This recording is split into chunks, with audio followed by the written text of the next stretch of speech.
शिवाय। ओम नमः शिवाय। ओम नमः शिवाय। ओम नमः शिवाय। ओम नमः शिवाय। ओम नमः शिवाय। ओम नमः शिवाय। ओम नमः शिवाय। ओम नमः शिवाय। ओम नमः शिवाय। ओम नमः शिवाय।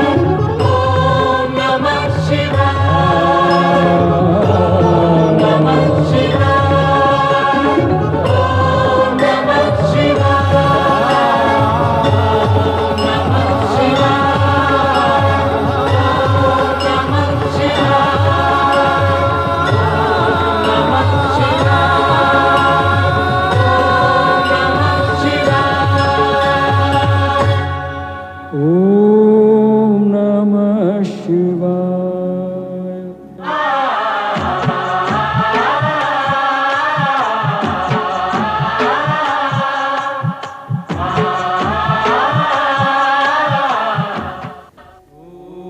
मैं ओंकार हूं, जगत में व्याप्त संपूर्ण त्रिगुणात्मक गतिविधियों का प्रथम एवं प्रत्यक्ष दृष्टा। मेरी दिव्य दृष्टि से जगत का कोई भी परमाणु अछूता नहीं। मैंने देखा कि शक्ति स्वरूपा सती ने प्रजापति दक्ष के यहां जन्म लेकर सृष्टि के रचना क्रम में एक नवीन अध्याय को आरंभ किया। सूर्य की ओजस्विनी किरणों की भांति कन्या सती युवती सती के रूप में बहनों और सहेलियों के लिए विनोद और हास परिहास का विषय बन गई। और तब शिव जी ने स्वप्न में प्रकट होकर सती की अपूर्णता को पूर्ण करने तथा मन की शांति के निमित्त पार्थिव शिवलिंग की आराधना करने का मार्ग सुझाया। अपने स्वप्न को माता वीरणी से कह सुनाया सती ने, और वो नदी किनारे ओम नमः शिवाय के पंचाक्षरी मंत्र का जाप करने में निमग्न हो गई। किंतु दक्ष को अपनी प्रिय पुत्री का इस प्रकार कठोर तपस्या करना नहीं रुचा। भूतल और भूतल से परे विभिन्न क्षेत्रों में विभिन्न गतिविधियां सक्रिय होती रहीं। नृत्य गान के स्वरों से झंकृत इंद्र सभा के बाहर कामदेव देवर्षि नारद पर अपने बाणों का प्रहार करने को प्रस्तुत होते हैं। किंतु नारायण भक्त नारद कामदेव को रीति नीति के प्रसंग में भ्रमित कर काम बाण को संध्या जैसी सुपात्र के लिए उपयोग करने की मंत्रणा देकर अपनी सुरक्षा की व्यवस्था करने में सफल होते हैं। बाण से आहत संध्या काम पीड़ित और भ्रमित होकर भटकने लगती है। सम्मुख आए हर प्राणी को काम की दृष्टि से देखती हुई वो ब्रह्मा के समक्ष आती है। ब्रह्मा भी भावावेश में संध्या की ओर आकर्षित होते हैं। शिव जी नेत्र खोलकर स्थिति का भान करते हैं और ब्रह्मा को इस कुकृत्य व अनुचित आचरण के लिए प्रताड़ित करते हैं। यद्यपि यह अप्रिय घटना कामदेव के कारण ही घटित हुई, पर संध्या इससे प्रभावित होकर आत्मग्लानि की अग्नि में जलते हुए आत्महत्या तक करने के लिए तत्पर हो गईं। ऐसी स्थिति में ब्रह्मा जी संध्या को इस मानसिक पीड़ा से उबारने के लिए वशिष्ठ को प्रेरित करते हैं कि वे संध्या को शिव साधना के द्वारा मुक्ति का मार्ग बताएं।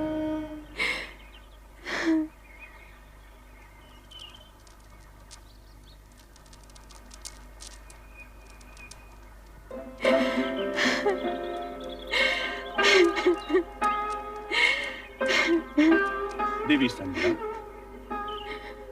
मैं वशिष्ठ ऋषि हूं। सृष्टिकर्ता ब्रह्मा जी ने मुझे तुम्हारे पास तुम्हारे क्रोध शोभ शमन के निमित्त भेजा। जब मेरे इष्ट देव शिव शंकर जी मुझसे कुपित हो गए हैं, तो मेरे इस जीवन का अर्थ ही क्या है? क्रोध शोभ शमन के उपरांत भी मेरे होने का क्या प्रयोजन? तुम्हारी प्रश्न पहली में ही तुम्हारा उत्तर भी है, अर्थात इष्ट देव शिव शंकर जी का कोप यदि तुम्हारा दुख है तो उन्हीं की प्रशंसा से तुम्हारा सुख भी हो सकता है। उनके कोप को शांत करने के लिए मुझे क्या करना होगा? देवादिदेव शिव शंकर जी की तपस्या। शिव शंकर जी अकेले ही धर्म अर्थ काम मोक्ष के आदि कारण है, आदि सृष्टा है, अद्वितीय है, पुरुषोत्तम है। उनसे तुम्हें सब कुछ मिल जाएगा। ओम नमः शिवाय इस मंत्र का जाप तब तक करती रहो जब तक शिव जी स्वयं प्रकट होकर तुम्हारा उद्धार करने के लिए बाध्य न हो जाए। मैं अवश्य करूंगी। अपने चित्त में ऐसा शुभ उद्देश्य लेकर तुम देवादिदेव शिव शंकर जी का चिंतन करो कि वो तुमसे प्रसन्न होकर स्वयं तुम्हें तुम्हारा अभिष्ट फल प्रदान करे। आपके मार्गदर्शन के लिए मैं अत्यंत आभारी हूँ। आपके आदेशानुसार शिव आराधना करके देवाधिदेव शिव शंकर जी को मैं अवश्य प्रसन्न करूंगी।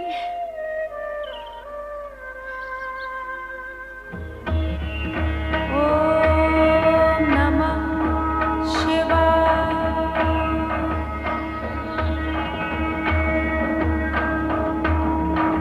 ओम नमः शिवाय। ओम नमः शिवाय। ओम नमः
वरदान मांगो।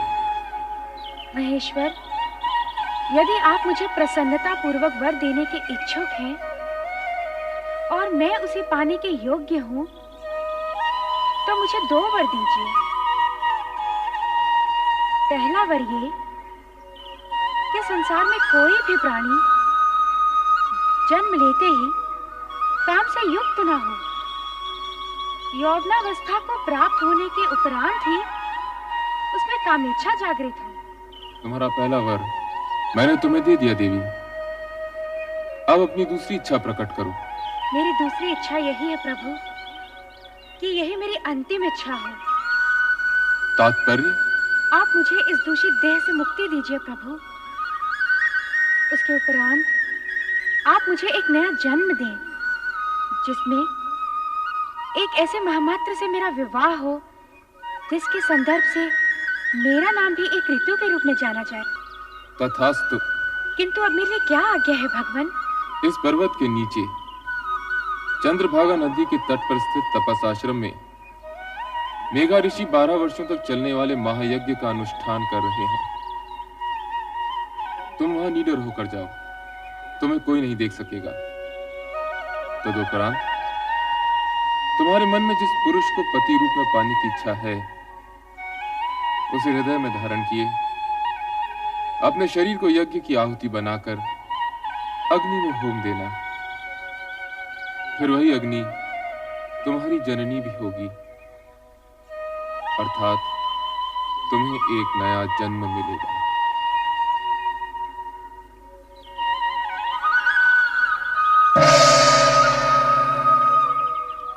मेघा ऋषि।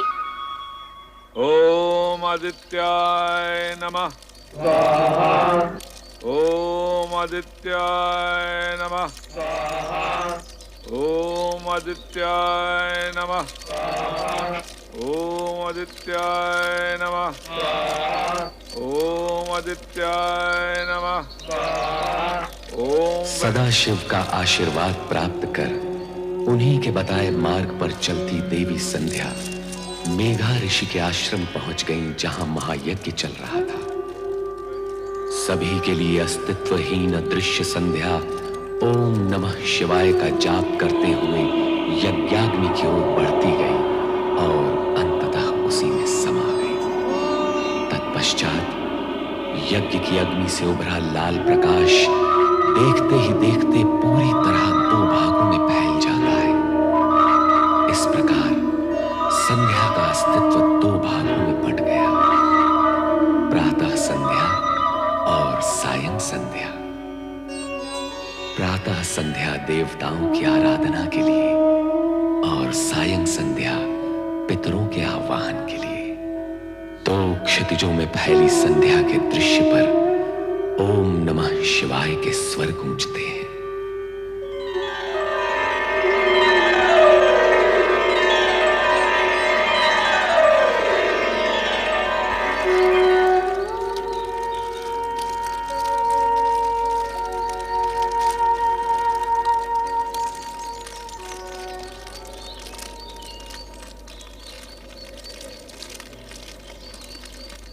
कौन है ये?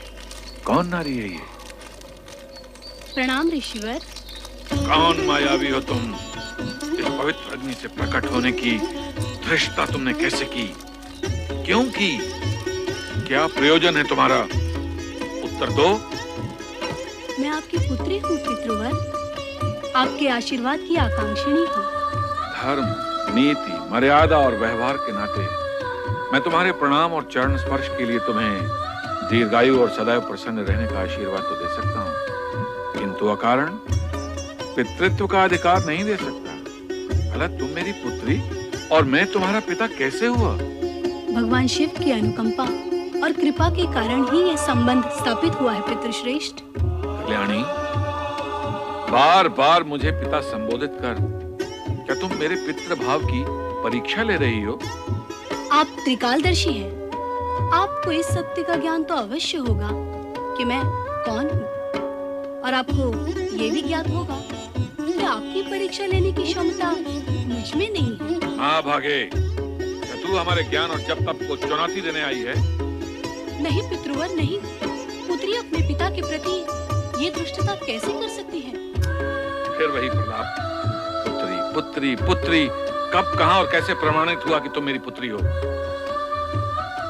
दुर्भाग्य है मेरा कि अपने पिता के सम्मुख उनकी पुत्री होना मुझे प्रमाणित करना पड़ रहा है।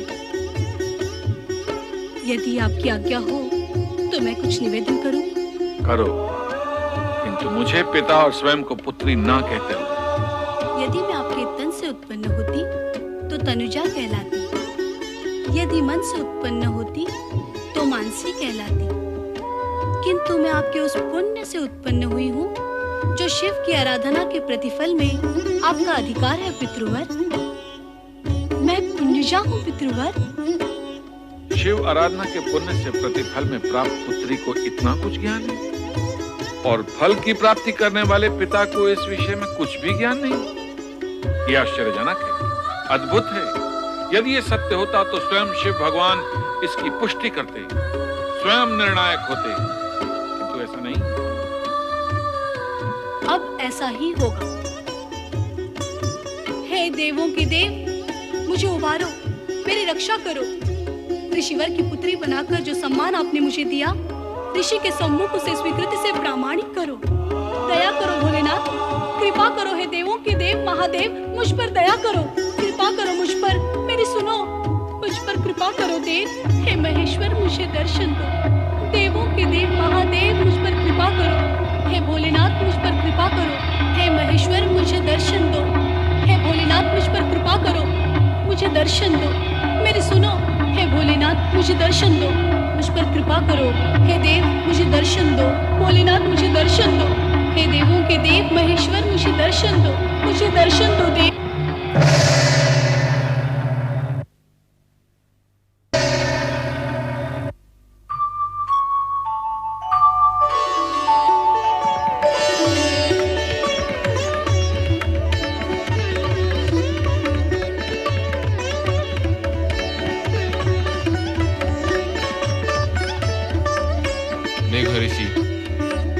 मेरा प्रकट होना पर्याप्त है अथवा भी आपको प्रमाण की आवश्यकता है? आपके प्रकट होने से ही सत्य प्रकट हो गया भोले भंडारी। तो फिर अपनी पुत्री का नामकरण कीजिए, उसे आशीर्वाद दीजिए। प्रभु, मैं आपकी आधी आज्ञा का ही पालन कर पाऊंगा। इसका नामकरण करके आशीर्वाद देने का कार्य तो स्वयं आप ही करेंगे। सूर्य की आभा है इसके मुख, अर्थात अरुण जैसी धरती से इसका मुखमंडल दीप है। इसलिए मैं इसका नाम अरुणधति निश्चित करता हूं। भगवान शिव शंकर की जय, देवी अरुणधति की जय। भगवान शिव शंकर की जय, देवी अरुणधति की जय। मेघा ऋषि, आपको देवी अरुणधति जैसी पुत्री प्राप्त हुई, इस सौभाग्य के लिए बधाई।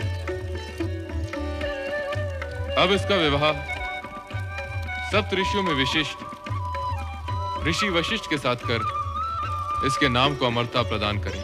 जो भगवान शिव शंकर की जय, भगवान शिव शंकर की जय, भगवान शिव शंकर की जय। देवादिदेव भगवान शिव का वरदान पाकर अरुणधति का भविष्य प्रशस्त हुआ और उनके वरदान स्वरूप ही सप्त ऋषियों में विशिष्ट ऋषि वशिष्ठ के साथ उनका विवाह निश्चित हुआ।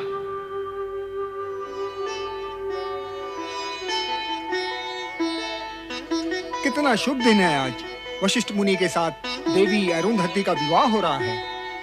शुभ ही शुभ है ऋषिवर, किंतु ये समझ में नहीं आता कि शिव शंकर ने सप्त ऋषियों में से जानते हुए भी इस वर का चुनाव क्यों किया?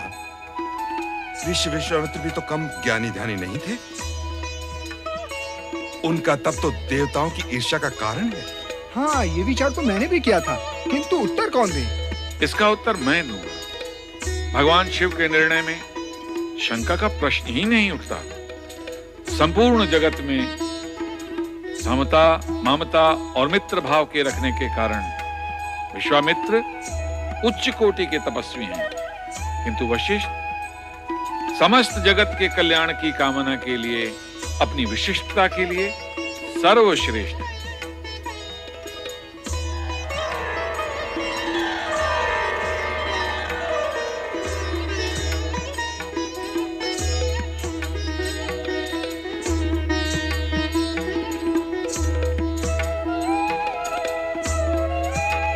हे प्रभु, इस शुभ घड़ी में आपके आगमन की हम व्यग्रता से प्रतीक्षा कर रहे थे। ऋषिवर, पुत्री अरुंधति को मंडप में लाइए।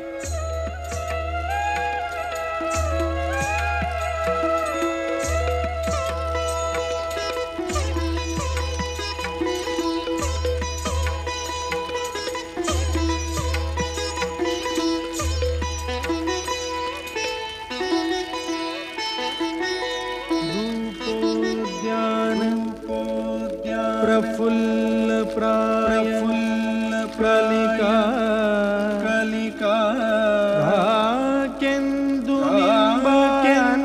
निंबानन तन्वंगी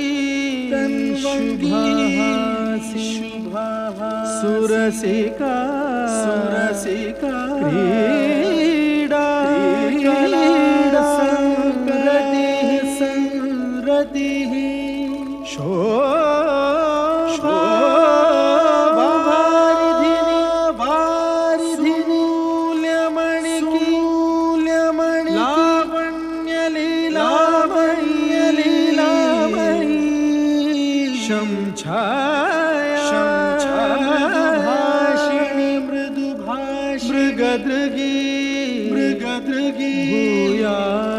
सदा गलम गलम।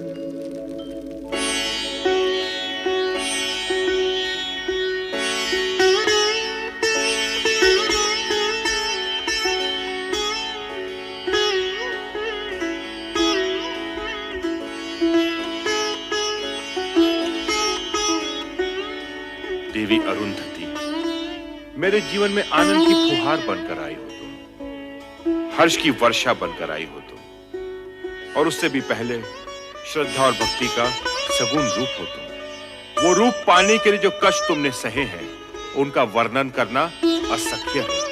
तुम महान हो, श्रद्धा की पात्र हो, मेरा तुम्हें बार बार नमन। मुझे लज्जित न करिए स्वामी।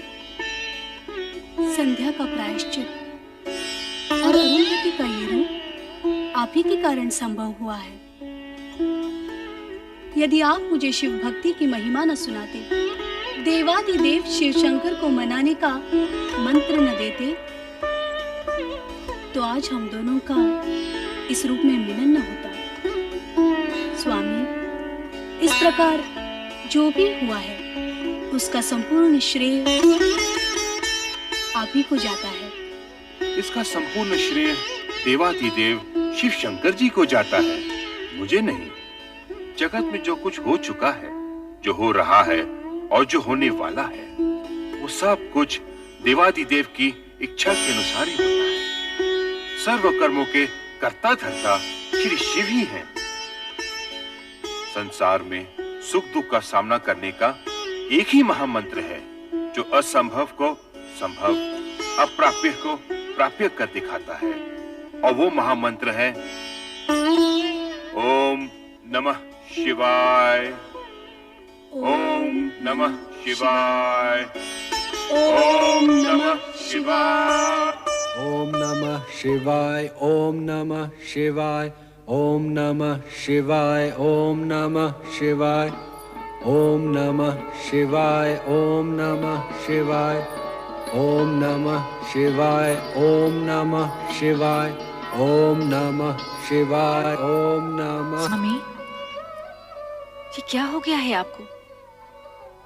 जब से आपने संध्या पर पुष्पबाण का प्रयोग किया है, इसी तरह खोए खोए से दिखाई दे रहे हैं। केवल ओम नमः शिवाय मंत्र का ही जाप किए जा रहे हैं। स्वामी, यदि इस तरह आप ही विरक्त रहे तो मेरा क्या होगा? मैं भयभीत हो गया हूं प्रिय। भयभीत? किंतु किस कारण? मैंने संध्या पे जो पुष्प बाण का प्रयोग किया था, उसके परिणाम से तो तुम भली भांति परिचित हो। कहीं ऐसा ना हो कि इस परिणाम का प्रकोप मुझे भुगतना पड़े। नहीं स्वामी, आपने तो केवल अपने कर्तव्य का पालन किया है, और कर्तव्य भावना से ऊंचा होता है। निसंदेह ये कोई अपराध नहीं है। परंतु रति, यदि भविष्य में कोई ऐसी अमंगल घटना घटित हो गई तो क्या होगा? नारायण नारायण। पुष्पधनवा भ्राता कामदेव, मुझे देखकर इस प्रकार आंखें चुराकर कहां भाग रहे हो? और देवी रति कहां अदृश्य हो गई? प्रणाम देवर्षि। नारायण नारायण। मैं तो तुम्हारा भ्राता हूं कामदेव, मुझे देवर्षि का सम्मान देकर लज्जित न करो। सम्मान तो आपको देना ही चाहिए। अच्छा, अब मुझे प्रस्थान के लिए आज्ञा दीजिए। अरे भाग कर रहे हो भ्राता? मेरी पूरी बात तो सुन लो। आज्ञा कीजिए भ्राताश्री। अपने पुष्प बाणों से विचलित करके तुमने संध्या का तो कल्याण कर ही दिया। नारायण नारायण। कल्याण? वो कैसे? देवर्षि, ऐसा प्रतीत होता है कि संध्या पे किए इस प्रयोग का मुझे प्रायश्चित करना होगा। नहीं कामदेव, तुम्हारे इस पुष्प बाण के प्रयोग से संध्या का यज्ञ में पुनर्जन्म हुआ है। इस प्रकार संसार को 2 संध्याएं प्राप्त हुई हैं, एक प्रातः संध्या और एक सायं संध्या। आपके कहने का तात्पर्य ये है कि संध्या की रचना में मेरा भी योगदान है? निश्चित ही। केवल इतना ही नहीं, संध्या महासती अरुंधति के रूप में महर्षि वशिष्ठ की पत्नी बन गई है। भ्राता, अब अपने पुष्प बाणों का प्रयोग किस पर करने की सोच रहे हो? देवर्षि, मुझे ये चिंता सताई जा रही है कि कहीं मेरे पुष्प बाणों के प्रयोग से किसी का अनर्थ ना हो जाए। अर्थात? अर्थात ये कि अब मैं अपने पुष्प बाणों का प्रयोग सोच समझ कर करूंगा, जिससे भविष्य में मैं किसी विपदा में न उलझूं। भ्राता, व्यर्थ की चिंता न करो। वर्तमान तो उज्जवल है ही, और भविष्य चराचरपति शिवशंकर के अधीन है, और यही सनातन सत्य है। मेरी बात मानो। परमपिता ब्रह्मा ने जो तुम पर दायित्व सौंपा है, उसे अपना कर्तव्य मान पुष्प बाणों का उचित समय पर उपयोग करते चलो। यही तुम्हारा धर्म है और कर्म भी। नारायण नारायण। ओम नमः शिवाय। ओम नमः शिवाय। परमपिता ब्रह्मदेव की जय हो। ओम नमः शिवाय। आओ नारद, तुम्हारा स्वागत है पुत्र। देवर्षि, इस बार क्या समस्या लेकर आए हैं? समस्या नहीं, मन में एक प्रश्न लेकर आपके दर्शन के लिए आया हूं मैं परमपिता। तुम तो स्वयं साक्षात प्रश्न हो।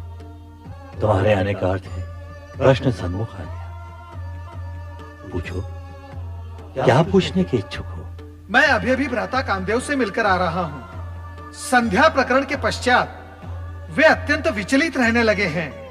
अब वे अपने पुष्प बाणों का उपयोग करने से भयभीत होते हैं। ये उचित ही है नारद।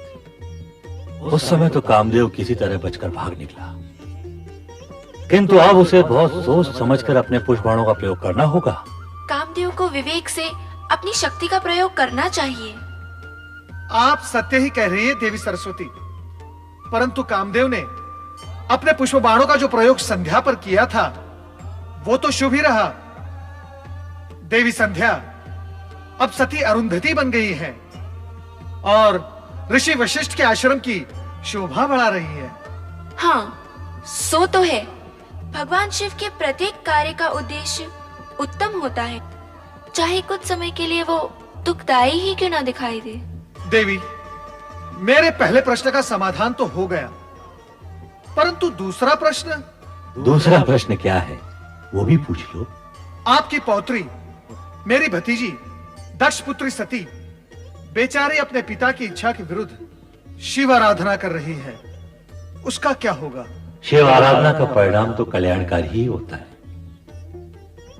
इस विषय में कभी कोई शंका मन में मत लाओ नारद। परंतु आप भ्राता दक्ष को समझाते क्यों नहीं कि सती की शिव भक्ति का विरोध करना छोड़ दे? ये असंभव है नारद। दक्ष अपना स्वभाव कभी नहीं छोड़ेंगे। अर्थात सती को अपने तप के बल पर ही पिता के विरोध का सामना करते हुए अपना अभीष्ट प्राप्त करना होगा। हाँ नारद, जो हो रहा है शिव की इच्छा से हो रहा है। तुम इस विषय में चिंता करना और प्रश्न उठाना छोड़ दो। ओम नमः शिवाय। ओम नमः शिवाय।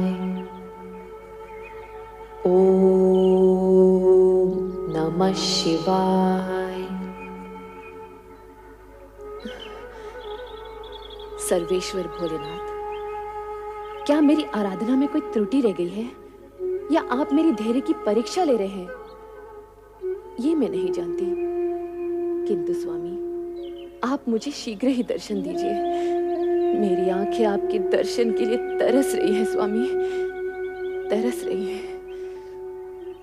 ओम नमः शिवाय। शिव शिव शिव शिव शिव शिव शिव। यहाँ तो किसी की परीक्षा हो रही है और किसी की परीक्षा और आराधना में विघ्न डालना उचित नहीं है नारद। चुपचाप यहाँ से निकल चलो।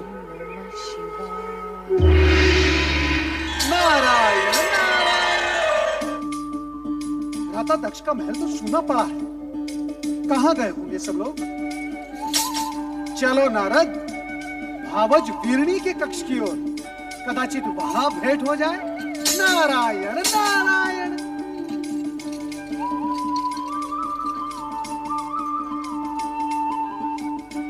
नारायण नारायण। प्रणाम भावज वीरणी, अपने देवर नारद का प्रणाम स्वीकार करें। विराजिए देवर्षि।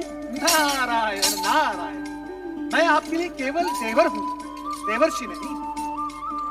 और ये क्या भावज, आप चिंता में डूबी हुई हैं? मुझे किस बात की चिंता है देवर जी? बस सती के बारे में सोच रही थी। सती? पता नहीं उसकी तपस्या कब सफल होगी। नारायण नारायण। भावज, सती तो शक्ति का अवतार है। शिव जी को उनकी प्रार्थना स्वीकार करनी ही होगी। अब उनकी प्रार्थना स्वीकार होने में अधिक समय नहीं लगेगा। सच कह रहे हैं देवर जी। क्या आपको अपने देवर से असत्य की अपेक्षा है? मैं तो असत्य से भागता रहता हूँ और भक्ति और जन कल्याण के मार्ग पर चलता रहता हूँ। ये क्या भावज, आप फिर सोच में डूब गई? क्या करूं? आपके भ्राता और मेरे स्वामी का रूखा व्यवहार देखकर तो कभी कभी भय लगता है। उनके रूखे व्यवहार की आपने अच्छी कही। उनका तो जन्म ही परमपिता ब्रह्मा जी के पैर के अंगूठे से हुआ है। वो तो हर भली वस्तु को ठोकर मारने की सोचते रहते हैं। नारायण नारायण। और भगवान शिव जी का नाम लेते ही वो शिव शिव शिव शिव। भगवान भोलेनाथ उनको सद्बुद्धि दें, इतना ही मैं कह सकता हूँ। महाराज की जय हो। लो, जिनका नाम लिया वो पधार भी गए। अब मैं चलता हूँ। ठहरिए ना देवर जी, तनिक आप ही इन्हें समझाइए। शिव शिव शिव शिव शिव। क्या ये हठी जीव समझाने से समझने वाले हैं? नारायण नारायण। अरे नारद जी, आप? नारायण नारायण। भ्राता नारद कहिए ना भैया। आपके मुख से भ्राता शब्द सुनने के लिए ही तो मेरा आगमन यहाँ हुआ है। कहिए भ्राता नारद, कैसे हैं आप? तो चारों ओर भ्रमण करते रहते हैं। आपने हमारी शिव की धुन में खोई बेटी को भी कहीं देखा होगा। अब आप ही बताइए, क्या एक राजकुमारी को ये पागलपन शोभा देता है? आप उसे समझाते क्यों नहीं कि वो ये बचपना छोड़ दे? अब वो विवाह के योग्य हो गई है। नारायण नारायण। वो विवाह के लिए ही तो शिव आराधना कर रही है। क्या आप इतना भी नहीं समझते? उसकी आराधना सफल होगी। भगवान भोलेनाथ के साथ उसका विवाह होगा। इसमें आपको संदेह क्यों हो रहा है? नारायण नारायण। नहीं, मैं ऐसा नहीं होने दूंगा। मैं ये अनर्थ नहीं होने दूंगा। नारायण नारायण। भावज, आप क्यों व्याकुल हो रही हैं? होगा वही जो भगवान शिव शंकर को स्वीकार होगा। नारायण नारायण। मेरी सती का क्या होगा? क्या होगा मेरी सती का? मेरी सती का क्या होगा? मैं तुम्हें एक नहीं अनेक बार समझा चुका हूं कि सती को शिवाराधना साधना करने से रोको। उसे समझाओ महारानी कि वो अपने मन में शिव के प्रति इतनी निष्ठा भक्ति जगाकर अनर्थ ना करे। जो स्वयं अपने होने का अर्थ जानने के प्रयास में लगा हो, वो कोई अनर्थ कैसे कर सकता है? और रही बात सती को शिव की आराधना उपासना करने से रोकने की, तो स्वामी, आराधना, उपासना, निष्ठा, ये तो मन की भावनाएं होती हैं, और भावनाओं पर भला कोई कैसे अंकुश लगा सकता है? ये सब कहकर तुम हमारी अवज्ञा कर रही हो महारानी। मैं ऐसी धृष्टता कैसे कर सकती हूँ? धृष्टता? धृष्टता नहीं तो ये हमारी आज्ञा का पालन भी नहीं। महारानी, मां होने के नाते अपनी संतान का शुभ अशुभ सोचना तुम्हारा कर्तव्य है, तो पथ भ्रष्ट होने पर उसे उचित मार्ग दिखाना तुम्हारा धर्म भी है। आप संभवतः उचित कह रहे हैं स्वामी, परंतु हमारी सती ना तो कोई अशुभ कार्य कर रही है और ना ही वो पथ भ्रष्ट हुई है। वो वही कर रही है जो उसके ज्ञान के अनुसार उचित है। तुम्हारा तात्पर्य है कि सती इस योग्य हो गई है कि उसे ज्ञान अज्ञान का बोध होने लगा है?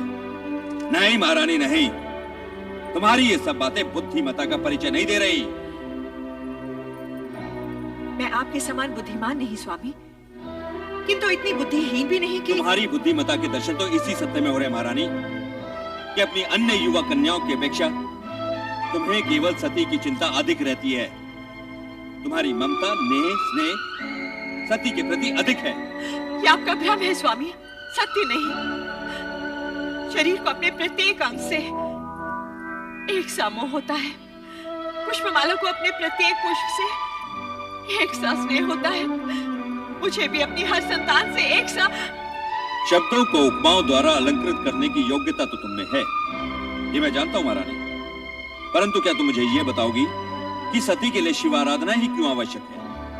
मैं कहता हूं कि शिव की अपेक्षा श्री हरि विष्णु जी की आराधना भी तो हो सकती है।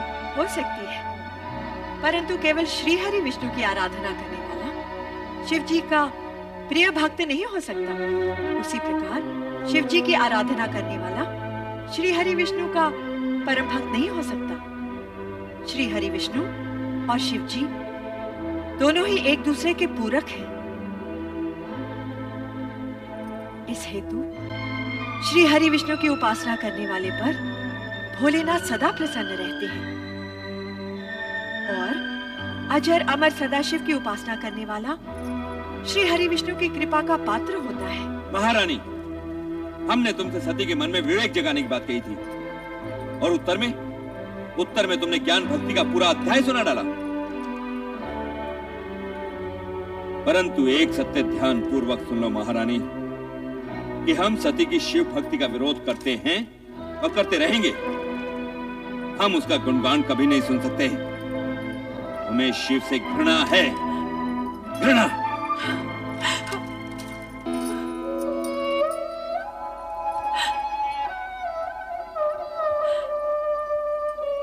शिव से घृणा और स्नेह करना मनुष्य के वश में नहीं होता। वो भी केवल शिव की इच्छा पर ही निर्भर होता है। ओम नमः शिवाय, ओम नमः शिवाय, ओम नमः शिवाय। ओम नमः शिवाय।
शिवाय।